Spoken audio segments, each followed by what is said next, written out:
It's scary, it's extreme, and you understand that the nature can intervene, and it's tough for humans. But, we didn't know what was going to happen. We didn't know if perhaps the ocean front would be seriously compromised, if, we could lose power or water or, have infrastructure be disrupted. We were concerned about all of that.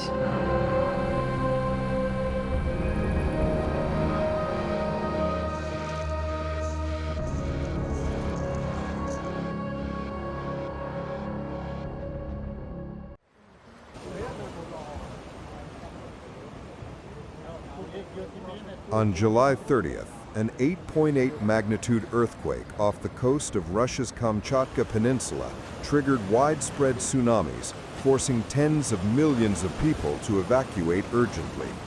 This is one of the strongest earthquakes ever recorded.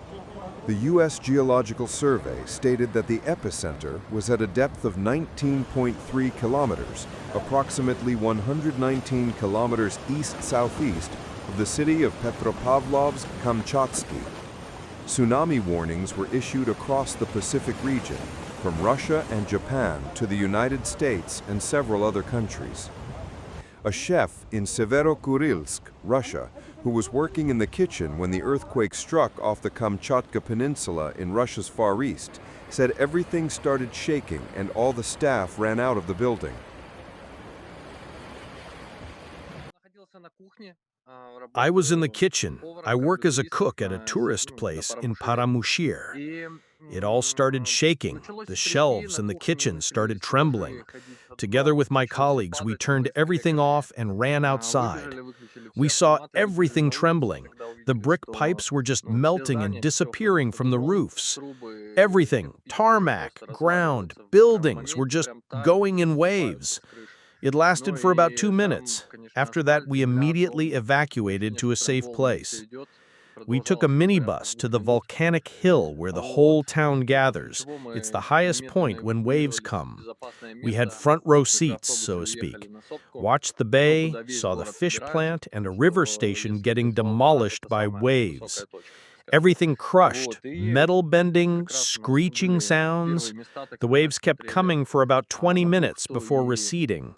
Then suddenly thick fog rolled in, drizzle started, and aftershocks hit. It's scary, it's extreme, and you understand that the nature can intervene, and it's tough for humans. By the way, it's now shaking as well. I'm near a building now. The aftershocks were occurring each 30-40 minutes for about 5 hours by now. They are getting weaker now, but there was one which was more powerful. I felt no panic inside. As kitchen leader, I had to ensure no one was left behind and power everything off. I felt adrenaline rush at that point. I was hyper-focused, scanning for safe zones for those under my care. Was basically everything I thought about. Yes, death crossed my mind. Silently asked for forgiveness from all, recalled life's good moments, and naturally texted my wife.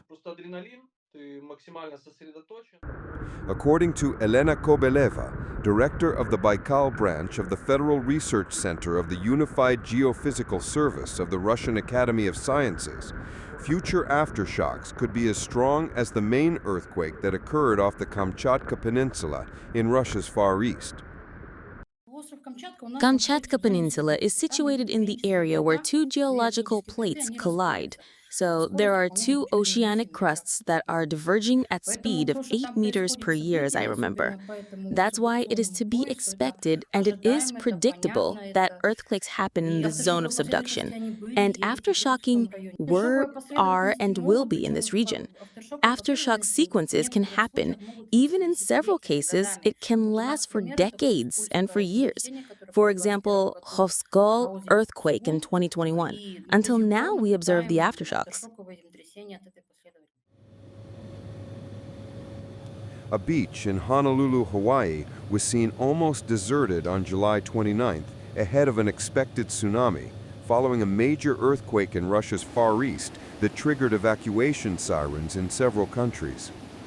Witnesses in Hawaii described feelings of anxiety and concern on the resort island after an 8.8 magnitude earthquake off Russia's Far East triggered tsunami warnings.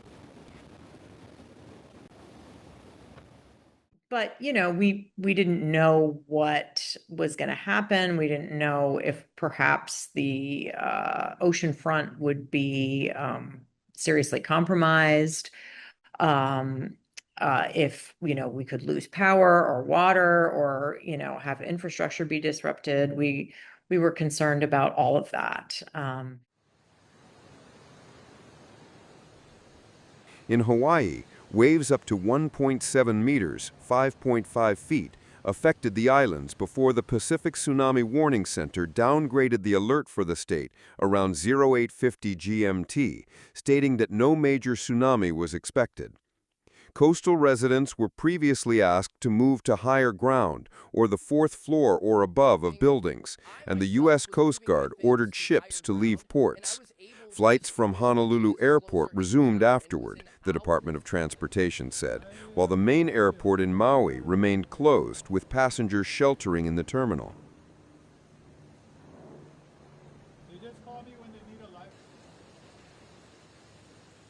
Good evening, aloha, and thank you for your patience.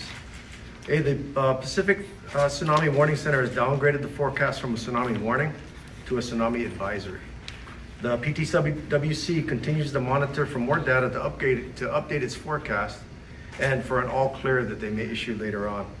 A tsunami advisory means that the potential for strong currents or dangerous waves are expected or occurring for those in or near the water. There may be flooding of beach or harbor areas. Those who have evacuated may safely return home based on county assessments and directives. Aloha, good evening. With this downgrade, the Coast Guard will immediately start working with our fellow agencies and port partners, specifically Department of Transportation Harbors Division, with the commercial tugs and the maritime pilots to ensure commercial harbors are safe for navigation. At which point we feel that is occurred, we will open up all commercial harbors for traffic again. So right now, those are beginning, and we are working very efficiently, and it's going to happen concurrently throughout all commercial ports in the Hawaiian Islands to mitigate disruption to the maritime transportation system. So safety is certainly paramount, but we are certainly doing everything in a very efficient manner to reopen those ports as quickly as possible. Thank you.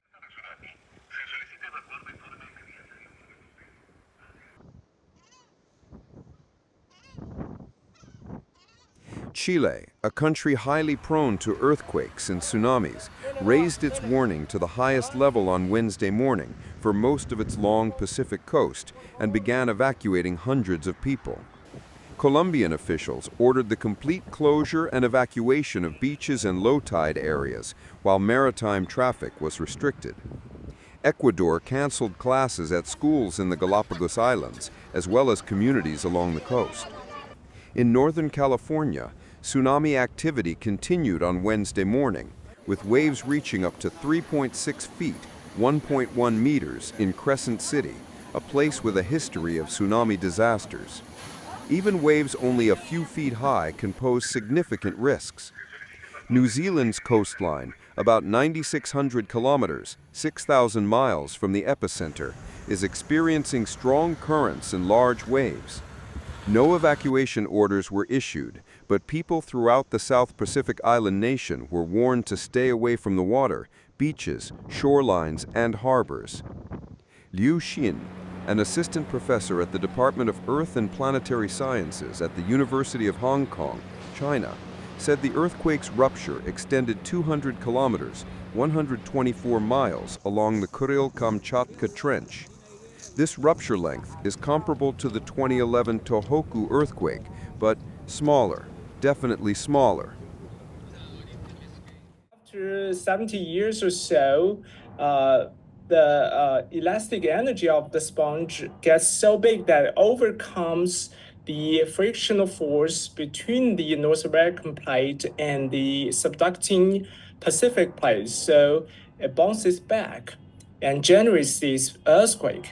As a result of the sponge bouncing back, it can generate a lot of changes in the seafloor depths. So the seafloor rises and generates strong tsunami waves as it bounces back. In Japan, people rush to evacuation centers, hilltop parks, and rooftops in Pacific coastal towns, haunted by memories of the 2011 earthquake and tsunami that caused a nuclear disaster. I heard the tsunami warning at work, as my workplace is by the beach. My coworkers told me to come home because I have a small child and she was waiting at home, so I came to pick her up. The powerful earthquake off the coast of Kamchatka has sounded a warning bell about the risk of widespread natural disasters. Millions of people from Russia to the Pacific have had to evacuate, facing fears of tsunamis and prolonged aftershocks. International authorities are urgently coordinating to minimize damage and ensure public safety. Although the situation has temporarily calmed, experts believe the danger remains and close monitoring is still necessary.